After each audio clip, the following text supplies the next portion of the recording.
Colleagues, thank you very much for coming in this morning. I think we've just undertaken a very important landmark process in terms of the organization itself, the Civilian Development Forum, with regards to the development of its establishment agreement.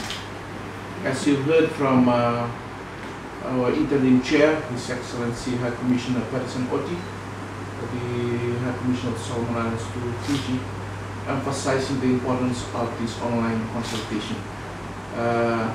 The online consultation is an attempt to gauge as far as wide around the Pacific and the globe the views, the ideas of various stakeholders who are important stakeholders to PIDF in the formulation, in the development of the PIDF agreement. I have with me Professor Michael O'Keefe, who is our consultant that has been engaged to develop this the agreement, and also will be working very closely with us as we take this process forward to August the 12th, the date of the third summit. So, without any further ado, I will allow time for you to ask questions or anything else. We will provide a flyer, one pager for you, as well as the remarks by the interim chair to help you further put together your news items.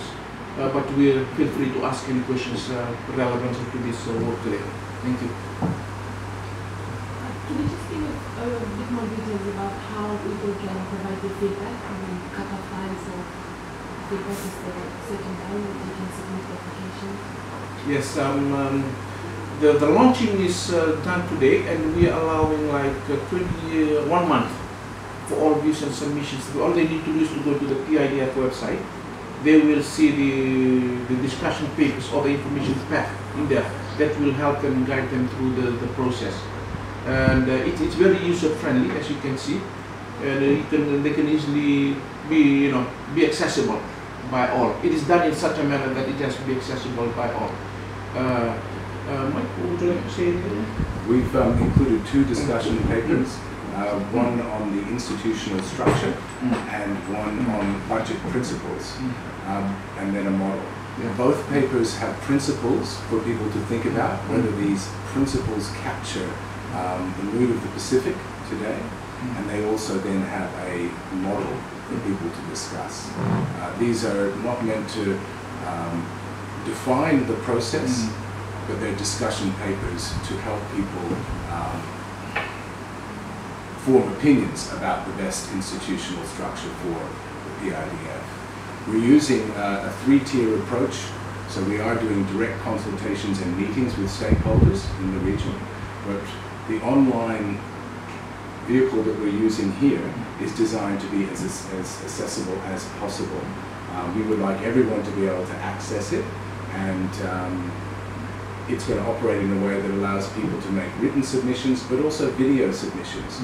And this is designed specifically to reach youth who may not have the time to make written submissions, but who may be able to record something on their phone and upload it onto the website. We're very interested in gathering opinions from all groups. We're contacting people right across the Pacific, and we're going to ensure that we get as much feedback as possible before we move to the next stage where we'll draft an actual agreement. Any further question? Aside from this platform, what other channels do people have to provide feedback? In the Pacific, connectivity is a problem. Yes. Do you have any other? We also have, you can provide written feedback the old-fashioned way, and there is an address on the website where you can send the feedback to, and we will take that on board as well. We're also having a number of regional meetings, one in April and then one in June, to allow stakeholders to come and meet and discuss the process as it goes along. We'll be identifying people from public sector, private sector and civil society from all the partner countries, and inviting them to those meetings so that we can get their feedback face to face.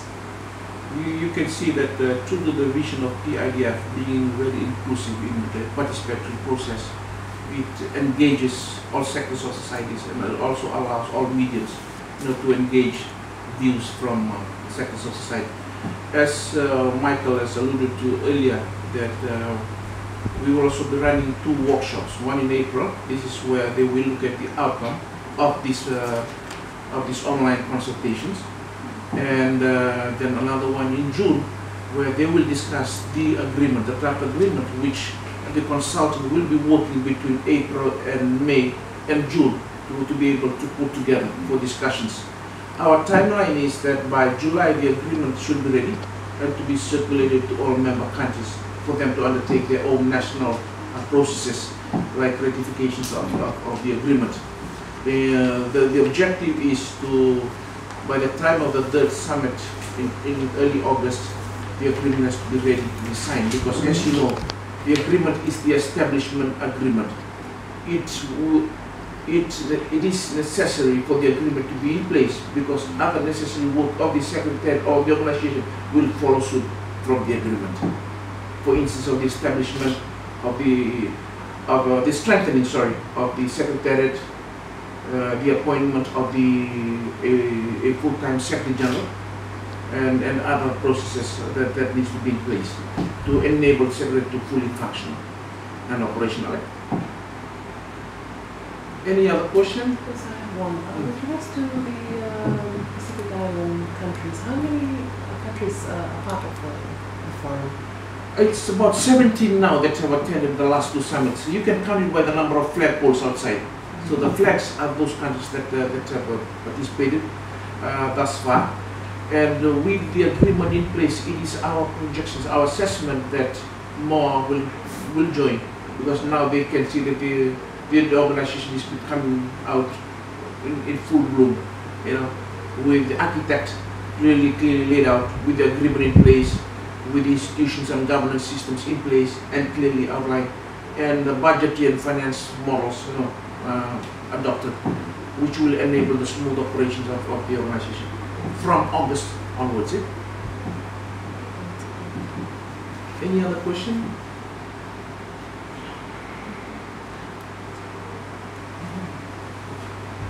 Okay. That's it.